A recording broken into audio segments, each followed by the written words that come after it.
Caesar অনেক বেড়ে গেছে, এটি আজকে নতুন নয়, অনেক আগে থেকেই কিন্তু এই জিনিসটি হচ্ছে। খুবই দুঃখজনক এটি। পৃথিবীর অনেক উন্নত দেশে আমরা জানি যে এভাবে আপনার গর্ভবতী মায়েদের গর্ভ খালাসের সময় প্রয়োজন অপ্রয়োজনে সিজার করা হয় না, বরং সিজার সংখ্যা বা পরিমাণ অনেক কম থাকে। আমার দেশে তো বেশি কেন? আমার ধারণা যে যারা মানুষ জন্মের হার, সন্তান জন্মের হারকে কমাতে চায়, বাহ্যিকভাবে তো মনে হয় তারা আমাদের খুব হিতাকাঙ্ক্ষী। দেখুন, মানুষের মতো বড় মূল্যবান সম্পদ আর কি হতে পারে? একজন মানুষের দুইটার জায়গায় যদি চারটা সন্তান হয়, তো তার চাইতে বড় সম্পদশালী আর কে? মানুষ কখনো বোঝা নয়, বরং মানুষকে আমরা প্রপার ইউটিলাইজ যদি করতে না পারি, সেটা আমাদের ব্যর্থতার ব্যাপার। বলা হয়ে থাকে ছোট পরিবার সুখী পরিবার, এর চাইতে মিথ্যা কথা মনে হয় না আরেকটা আছে। দেখুন, যত পরিবারে ছোট যত পরিবার তথাকথিত ছোট পরিবার তাদের একজন বা দুইজন সন্তান আছে, আপনি যদি একটু সার্ভে করে দেখেন, তারা খুব বেশি সুখী নয় ওই পরিবারগুলোর তুলনায় যাদের পরিবারের সন্তানের সংখ্যা বেশি।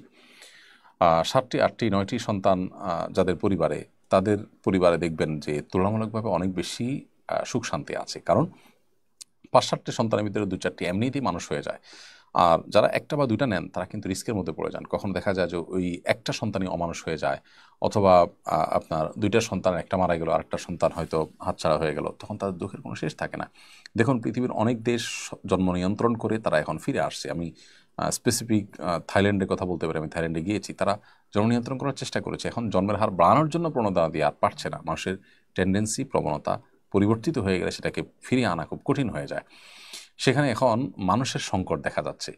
পৃথিবীর উন্নত অনেক দেশগুলোতে, ইতালির কথা বলতে পারি, জাপানের কথা বলতে পারি, বহু দেশের কথা বলতে পারি, কোরিয়ার কথা আমি জানি, এই সমস্ত দেশগুলোতে এখন সন্তান হচ্ছে না। সরকার চাইলেও সন্তান জন্মের হার বাড়াতে পারছে না।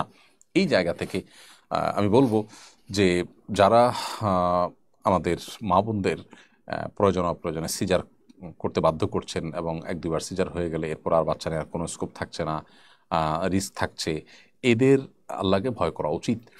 এবং আমরা যারা চিকিৎসা নিচ্ছি, তারাও এক্ষেত্রে যথেষ্ট সচেতন হতে হবে, দায়িত্বশীল হতে হবে, এবং খেয়াল রাখতে হবে যে কোনোভাবেই যাতে আমাদেরকে বিপদগামিতার পথে নেওয়া না হয়। আল্লাহর ভয় আছে এরকম চিকিৎসকের পরিমাণ খুবই কম, কিন্তু যাদের মধ্যে এরকম আল্লাহর ভয় আছে, আখিরাতে জবাবদিহিতার চেতনা আছে, তাদের কাছে চিকিৎসা নেবেন, এবং নিজেরাও যত্নশীল থাকবেন যত সম্ভব, যাতে নর্মাল ডেলিভারি হয়। নর্মাল ডেলিভারি হওয়ার জন্য ফিজিক্যাল মুভমেন্ট, প্রচুর পানি পান করা সহ আরও ডাক্তাররা যে সমস্ত পরামর্শ দিয়ে থাকেন, সেগুলো আমাদের আমলে নেওয়া উচিত। আর সেই সাথে আল্লাহর ভয় ডাক্তারদের করা উচিত, যারা প্রয়োজনে অপ্রয়োজনে সিজার করছেন শুধুমাত্র বিলটা বাড়ানোর জন্য, কিংবা তথাকথিত জন্ম নিয়ন্ত্রণের এজেন্ডা বাস্তবায়ন করবার জন্য। যদি এরকম কেউ করে থাকেন, আল্লাহর কাছে কিন্তু কিয়ামতের ময়দানে তাকে পাই পাই করে হিসাব দিতে হবে এবং জবাবদিহি করা লাগবে।